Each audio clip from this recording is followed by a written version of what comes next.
은혜의 사명, 영광의 고난이라는 제목으로 말씀 나누겠습니다.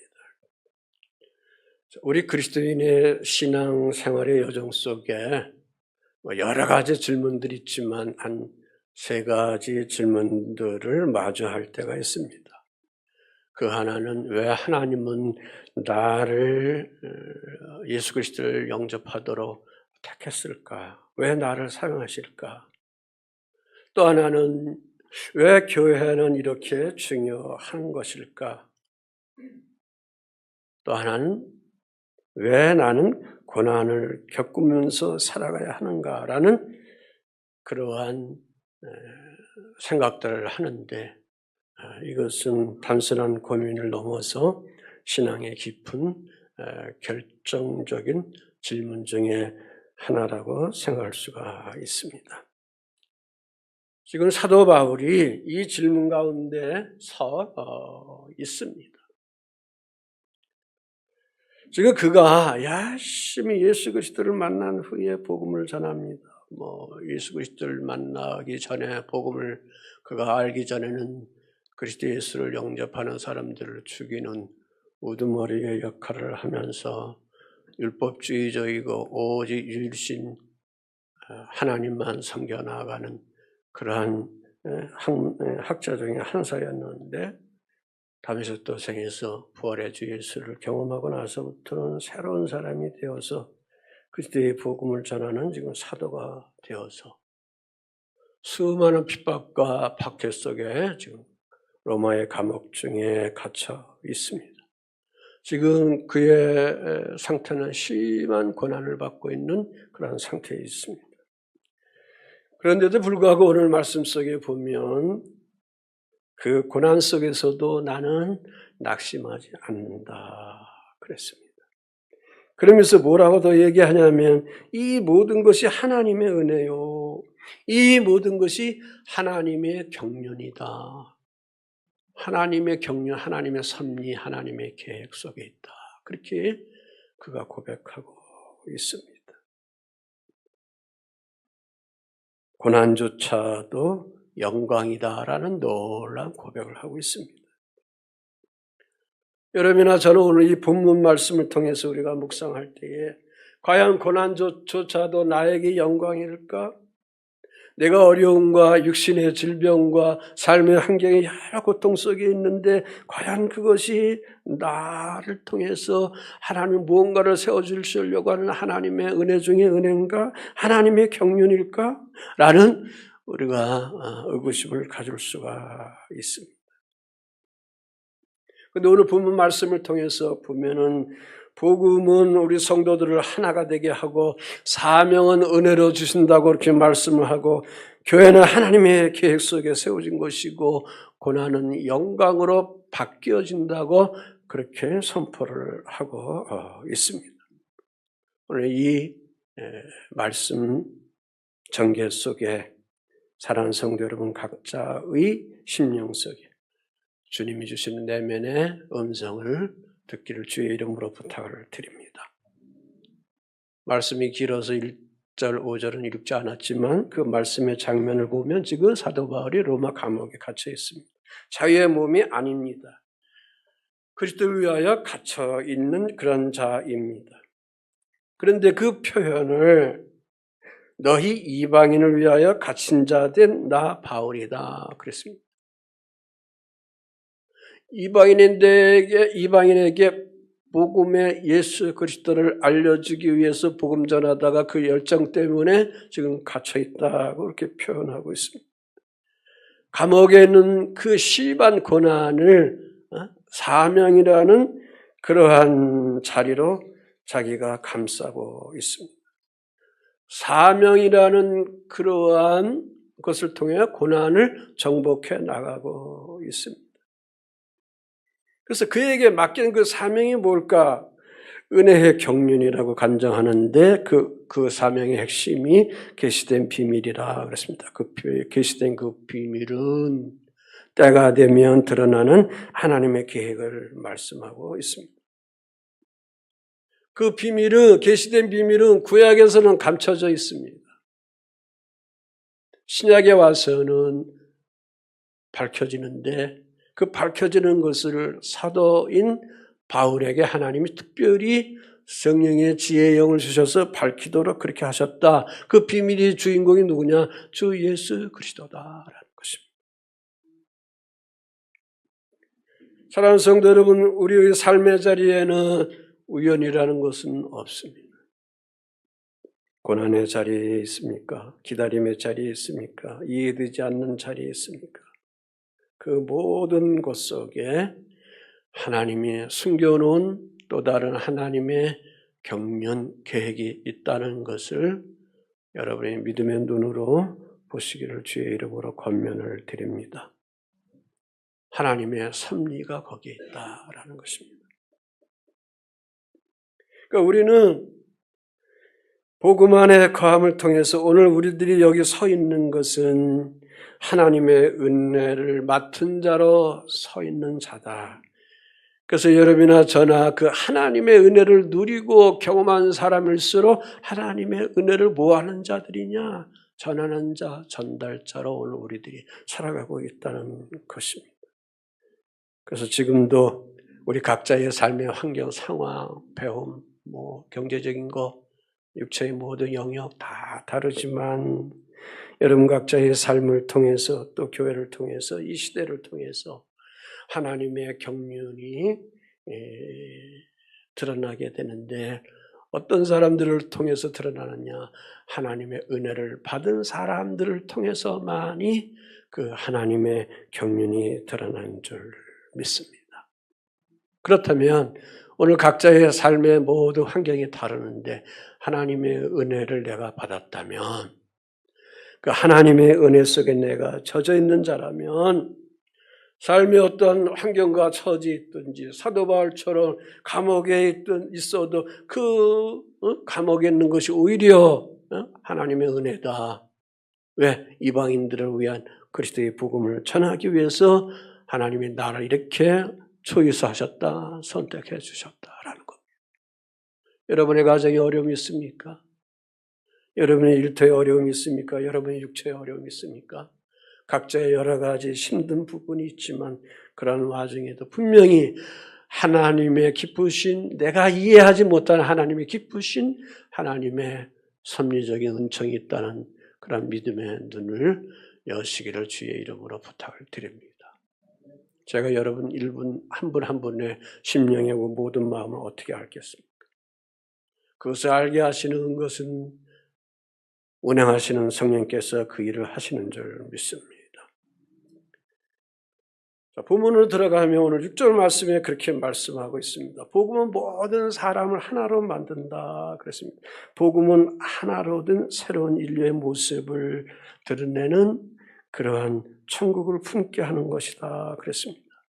그래서 6절 말씀에 함께 상속자가 되었고 지체가 되었고 약속에 참여하는 자가 되었다. 이 말씀은 이제 2장, 3장을 쭉 연결 속에서 보면 유대인과 이방인과 유대인들 하나가 되지 못한 가운데 이제 그리스도 예수로 인해서 이제 하나가 되었다는 그러한 사실을 전개하면서 여기서 풀어가고 있는 것입니다. 그러니까 이제는 유대인이나 헬라인, 곧 이방인들이나 그리스도 예수의 복음 안에 있는 함께 거하고 있는 주의 자녀들은 결국 다 뭐냐? 하나님 나라의 백성이다. 그 말씀입니다. 아멘. 하나님 나라의 백성, 천국의 백성이다. 그렇게 정의를 하고 있습니다. 유대인에게는 선민의 사상이 있습니다. 선택의 사상이 강하게 있습니다. 그래서 이방인들을 향하여 항상 경계합니다. 지금도 그렇지만. 그러나 그리스도 예수의 복음 안에 거하고 있는 유대인이나 이방인들은 그것이 다 어떻게 했냐? 그 벽이 다 무너져 버렸다. 그 말씀입니다. 그래서 여기 공동 상속자라고 이렇게 표현하고 있는 것입니다. 함께 상속자가 되고 함께 지체가 되고 함께 약속에 참여한 자가 되었다. 그랬습니다. 상속자, 이방인도 이제는 하나님 나라의 유업을 받는 자다. 지체, 한 몸, 유대인과 이방인이 한 몸이 되었다. 약속에 참여하는 자, 영적으로 갈라디아서 4장에 나오는 아브라함의 약속에 참여하는 그러한 주인공들이다. 그렇게 여기서 밝혀주고 있는 것입니다. 그래서 여기 함께라는 것은 이방인도 유대인도 동일한 위치에 서 있다는 것입니다. 아멘이시죠? 영적 의미는 그래서 완전히 하나가 되었다는 것을 여기서 말씀을 그렇게 해주고 있습니다. 자, 당시 유대인과 이방인 사이에 그 삶의 배경을 보면 앞에서 제가 말씀드렸는데 벽이 있었다 그랬습니다. 종교적인 벽, 문화적인 벽, 민족적인 그런 벽이 있습니다. 오늘날도 그렇지만 반유대주의 사상이 계속 있는 것은 이런 부분이 있습니다. 그래서 이들 속에 보면 이방인과 절대로 하나가 될 수 없는 그런 존재로서 그들이 서져 있습니다. 유대인은 자신을 선택받은 민족으로 여겼고 이방인은 하나님과 상관없는 족속들로 그들은 그렇게 판단을 했습니다. 그러나 유대인된 사도 바울이 그리스도 예수를 영접하고 복음을 전하면서 여기서 선포하는 것은 복음을 통해서 곧 주 예수 그리스도의 십자가 보혈로 통해서 그 벽은 다 무너졌다. 그렇게 여기서 밝혀주고 있습니다. 에베소서 2장 12절 13절 같이 읽습니다. 시작. 그때 너희는 그리스도 밖에 있었고 이스라엘 나라 밖의 사람이라. 약속의 언약들에 대하여 외인이여 세상에서는 소망이 없고 하나님도 없는 자이더니 이제는 전에 멀리 있던 너희가 그리스도 예수 안에서 그리스도의 피로 가까워졌느니라. 아멘. 복음은 사람을 나누지 않는다는 것. 복음은 하나님의 자녀들로 뭐하냐? 하나로 뭉친다는 거. 아멘. 그런데 오늘 우리 그리스도인들 된 우리들에게도 여전히 우리가 살아가는 삶의 자리에 나와 상대방 속에 심지어는 부부 속에 보이지 않는 벽들이 만들어져 있는 끔찍한 것들을 볼 수가 있습니다. 신앙의 수준을 따지고 삶의 배경을 따지고 삶의 형편을 따지고 어떤 차를 타고 있느냐 어떤 아파트에 사느냐 몇 평의 아파트를 사느냐 그렇게 따지고 살아가는 어리석은 우리 인생들이다 그랬습니다. 그러나 하나님 말씀은 뭡니까? 그리스도의 복음 안에서 모두가 뭐하다? 하나다 그랬습니다. 하나다. 에베소 2장 19절에 이제부터 너희는 외인도 아니요 나그네도 아니요 오직 성도들과 동일한 시민이요 뭐다? 하나님의 권석, 가족이다. 그랬습니다. 하나님의 가족. 가족은 창세기 2장으로 올라가야 되겠지. 아멘. 그것을 하나님이 다시 회복해 주시는 거거든요. 그래서 이제 우리 모두는 하나님의 가족이 되었다. 그래서 복음은 차별이 아니다는 겁니다. 하나로 묶는다는 것입니다. 자, 그러므로 교회 공동체를 우리가 잘 생각해야 합니다. 그러니까 교회는 단순한 모임의 공동체가 아니다라는 겁니다. 오늘 우리 교회 공동체에 대한 것을 여러분이 잘 깊게 생각해야 합니다. 그러니까 교회는 이 사람 저 사람 있는데 다 여러분이나 저나 다 여기 있지만 제대로 알지 못하는 등등의 어떤 벽들이 있는데 교회라는 것은 그 벽을 다 깨트려버리고 새로운 사람들로 만들어준 그 사람들이 모이는 그런 공동체인 것입니다. 그래서 교회는 다른 사람들이 주 예수 그리스도로 말미암아 하나가 된 것입니다. 동의하시죠? 그런데 싸워. 그런데 분열해. 그런데 갈등을 가져. 예? 심지어는 주먹질까지 교회에서도 발생이 돼. 교회는 예수 그리스도의 보혈로 하나 된 성도들이 모이는 구별된 그러한 공동체인 것입니다. 이 교회는 앞에서 말씀한 것처럼 지체가 되기 때문에 우리 개인에게도 교회가 되는 겁니다. 아멘. 부부 여러분, 그렇기 때문에 복음 안에 있는 우리 부부 여러분, 그래서 하나가 되셔야 합니다. 아멘. 하나가 되셔야 합니다. 자녀 여러분, 부모님과 하나가 되셔야 합니다. 성장하는 과정 이런저런 여러 가지 환경과 처지가 있지만 그 모든 것들이 자아의 어떤 형성이 주어지는 과정 속에 주어지는 거지만 그것이 40이 넘고 50이 넘고 60이 넘는데도 아직 계속 가져간다면 그걸로 그냥 끝나고 버리고 마는 거예요. 그 의문에 대한 것들을 속한 시일 내에 말씀 읽으면서 기도하면서 깨달아서 하나가 되어 나가야 될 줄 믿습니다. 자, 그러므로 교회는 하나님의 새로운 인류의 공동체다라는 무거운 그러한 말을 우리에게 던져주고 있습니다. 그래서 여기에 7절, 8절에 교회에 또한 여기 사도에게 사명은 은혜로 주어졌다. 그 일을 위해서. 그래서 사도 바울은 자신의 사명을 7절, 8절에 쭉 나열하고 있습니다. 그 사명을 하나님의 은혜 그랬습니다. 하나님의 은혜의 선물을 따라 내가 뭐가 됐다? 일꾼이 되었다. 사명자가 되었다. 사역자가 되었다. 목사가 되었다. 장로가 되었다. 권사가 되었다. 집사가 되었다. 성도가 되었다. 그 의미입니다. 뭐에 따라? 하나님의 은혜의 선물을 따라 그랬습니다. 그래서 사도 바울은 이 고백하는 것은 자기가 가지고 있는 그러한 사명의 근원을 얘기하는 겁니다.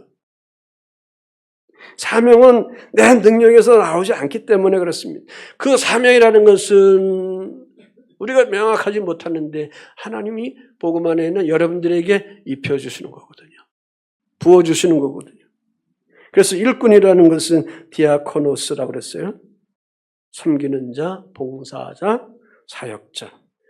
은혜의 선물, 카리스, 자격이 없는데 하나님이 나에게 하나님의 호의로 그냥 입혀주는 거예요. 그게 은혜예요.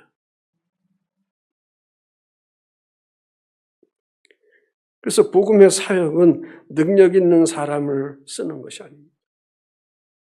하나님의 일을 하는 사람들은 능력이 있어서 그들을 사용하는 것이 아니고 하나님의 은혜를 받은 사람으로 인해서 사용하는 거거든요. 아멘. 그러니까 내가 그리스도의 복음 안에 하나님의 은혜를 어느 정도 누리고 살아가고 있는가. 매일 주 앞에 신앙생활하면서 내가 하나님의 은혜를 어느 정도 경험하면서 그 친밀함 속에 살아가고 있는가. 찬양하다가 하나님의 은혜 잠깐 스치는 어떤 감정과 생각과 말씀과 삶의 환경을 통해서 진한 눈물이 나올 수도 있고 울컥울컥하는 어떤 감동들이 있고 이것이 신앙생활의 맛이 아닙니까? 교인들은 냉랭하면 안 돼요. 참으면 안 돼요. 바늘 같으면 안 돼요. 국률하셔야 돼요. 온유하셔야 돼요. 하나님이 주시는 그 마음입니다. 그래서 하나님은 은혜 받은 사람을 통해서 쓰시는 것이지 능력 있는 사람을 쓰는 게 아니라는 겁니다. 근데 지금 교회가 지금 거꾸로 되어 있습니다. 은사의 능력이 있어. 은사의 능력이 있어. 그래서 하나님 나를 사용하는 거라. 거야. 그렇게 하면서 은사야 뭐 하나님의 선물이니까 주시는데 성격에 대한 것들이 인격에 대한 것들이 훈련이 안 돼가지고 엉망진창된 사람들이 많이 있잖아요. 사명은 은혜로 시작되고 능력으로 이루어지고 섬김으로 나타나는 겁니다. 따라서 해보세요. 사명은 은혜로 시작되고 능력으로 이루어지며 섬김으로 나타난다. 그래서 사도 바울이 지극히 작은 자보다 더 작은 나에게 이 은혜를 주신 이유가 뭐냐 그렇게 여기서 고백하고 있습니다. 그러니까 이 은혜는 필연적인 결과로 하나님이 자기에게 입혀준 것이다. 그렇게 여기서 주장하고 있는 것입니다.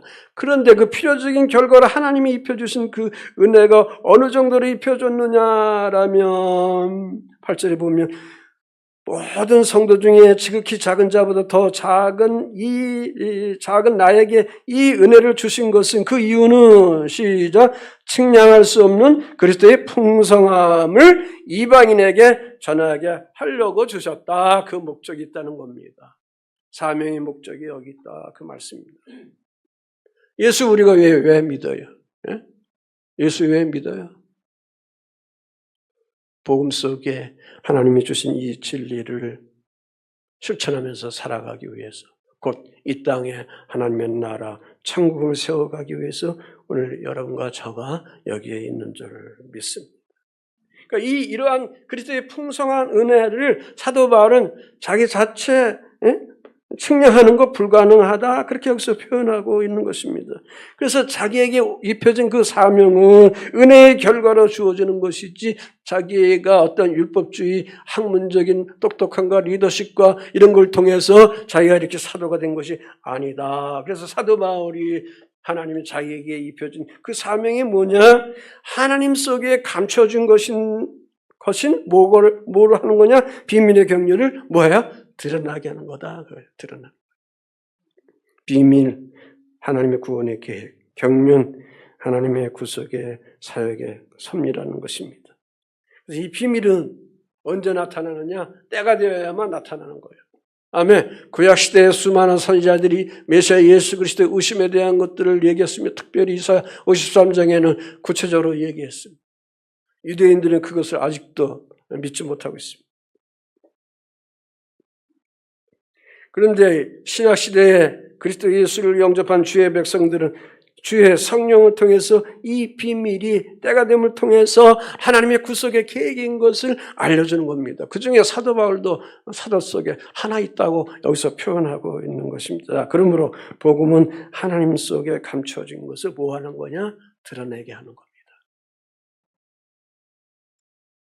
아멘. 질그릇이라 그랬습니다. 질그릇이라. 복음의 질그릇. 보배다 그랬습니다. 그 질그릇 속에 있지만, 약함 속에 있지만 나는 복음을 통해서 예수로 인해서 보배다. 그 보배스럽게 우리는 금과 같이 은과 같이 그 안에 있는 것을 드러내야 하는 것입니다. 복음 안에 우리가 거하면 하나님이 우리에게 주신 그 말씀에 감춰져 있는 것을 여러분의 삶을 통해서 어떻게 하냐? 자꾸 드러내셔야 합니다. 이건 숨기면 안 됩니다. 아름다움을 드러내야 되고, 기쁨을 드러내야 되고, 행복함을 드러내야 되고, 용서를 드러내야 되고, 관용을 드러내야 되고, 긍휼을 드러내야 되고, 아멘. 자유함을 드러내야 되고, 내가 예수 잘 믿었어 라는 이 자유함을 여러분이 드러내면서 행복하게 인생의 삶, 믿음의 삶을 살아가야 될 줄 믿습니다. 복음 안에 있는데 왜 실망합니까? 복음 안에 있는데 왜 우울 속에 빠져 있습니까? 왜 괴로움 속에 있습니까? 왜 방황합니까? 왜? 하나님의 존재 자체를 내가 인격적으로 만나지 못하기 때문에 그런 겁니다. 빨리 만나셔야 합니다. 네. 교회는 출석하기 위해서 오는 곳이 아닙니다. 여러분의 인격을 가지고, 여러분의 존재성을 가지고 나를 보내주신 하나님의 형상을 빚어 나를 보내주신 그 하나님을 주일 우리는 뭐 하기 위해서 오는 거냐? 경배하기 위해서 오는 겁니다. 예배하기 위해서. 그래서 지금 사도 바울은 자신의 사명을 이렇게 설명하고 있는 겁니다. 나는 능력이 있어서 사도가 된 게 아니야. 그렇습니다. 오직 한 가지가 있는데 그것은 하나님의 은혜로 인해서 내가 사도가 된 거야. 사명자가 된 거야. 그래서 하나님은 누구를 사용하는가? 작은 자, 부족한 자, 자격이 없는 자, 거기다가 가장 작다고 그랬습니다. 가장 부족하다고 그랬습니다. 가장 자격이 없는 자라고 고백을 했습니다.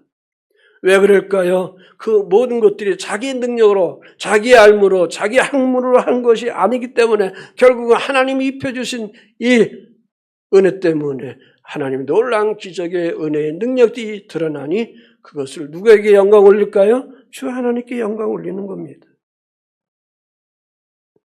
우리는 이런 생각을 합니다. 연말에 같은 경우에 보면 담임 목사님 이제 권사님 이것도 좀 맡으세요. 저것도 좀 맡으세요. 집사님. 교사도 맡고 뭐 이런 거 저런 거 섬기는 거 맡으세요. 이렇게 얘기할 때 좀 더 저는 준비해야 됩니다. 좀 더 생활이 나아지면 할게요.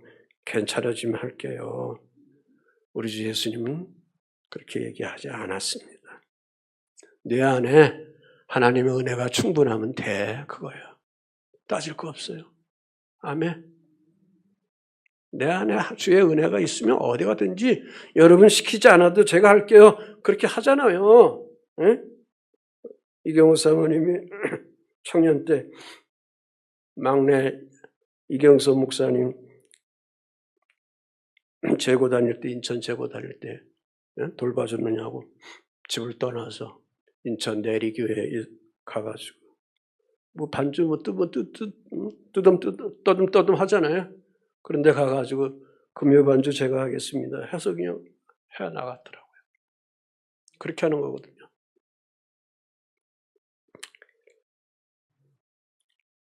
사명은 자격 있는 사람이 하는 게 아닙니다. 사명은 하나님의 은혜를 아는 사람에게 주 하나님이 입혀주십니다. 하나님의 은혜를 알기 위해서 여러분이 더 적극적으로 주님 보좌 앞에 나아가기를 주의 이름으로 부탁을 드립니다. 그래서 교회는 10절, 11절에 보면 하나님의 그 지혜가 드러나는 공동체가 되는 것입니다.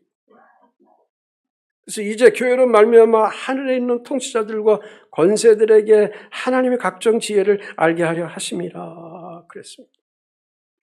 교회는 단순한 인간의 공동체가 아니라는 겁니다. 교회는 우주적 계시의 기관이다. 그거예요. 우주적 계시의 기관이다. 하나님의 지혜의 전시관이다. 그거예요. 놀라운 말이죠.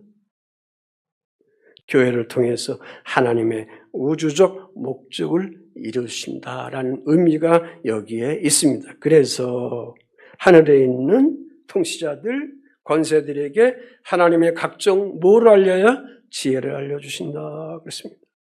우주의 천사들에게 교회를 통해서 하나님의 지혜를 알게 해주시는 것입니다. 오늘 우리 교회가 여기 있습니다. 내가 교회죠. 아멘. 유형적인 게 아니라 우리가 무형적인 교회죠. 유형적인 교회에 우리가 모였습니다. 여러분 각자가 무형적인 교회입니다. 여러분을 통해서 하나님께서는 천사들에게 하나님의 지혜를 알도록 그렇게 한다는 겁니다. 그런데 이 계획이 11절에 보면 영원부터 우리 주 예수 그리스도 안에서 예정하신 뜻대로 하신 것이다 그랬습니다. 이 일은 우연히 된 일이 아니라는 겁니다. 영원부터 하나님의 계획 속에, 하나님의 경륜 속에 시작된 것이다. 그래서 영원부터 시작된 하나님의 계획이 언제 성취된 거냐? 비밀로 감춰져 있는 누구를 통하여? 주 예수 그리스도를 통해서 성취된 것이다. 이게 천국 복음이란 말이에요. 그러므로 교회는 즉흥적인 산물이 아니라 영원한 계획의 산물입니다. 교회를 통해서 하나님의 지혜를 하늘의 통치자들에게 보여주게 하는 것입니다. 그래서 교회는 하나님의 섭리가 드러나는 장소, 무대로 우리가 자꾸 세워가야 될 줄 믿습니다. 앞에서 우리가 찬양했습니다. 순서 이런 것 저런 걸 통해서 예배 속에 마지막으로 우리가 말씀 안에 거하고 있습니다. 여기서 하나님의 지혜가 드러나는 이 장소 무대가 되어야 될 줄 믿습니다. 여기에 여러분들이 배우가 되셔야 합니다. 구경꾼이 되시면 안 됩니다. 아멘. 그래서 교회는 하나님의 지혜를 드러내는 현장, 하나님의 영원한 계획 속에 있는 존재. 그래서 성도들이 교회를 어떻게 보고 있느냐, 이게 중요한 겁니다. 교회를 여러분들이 볼 때 구경꾼의 시선으로 보느냐, 사명자의 시선으로 보느냐, 여기는 엄청난 차이가 있다는 것입니다. 교회를 가볍게 보는 사람은 하나님의 가볍게 보여지는 겁니다.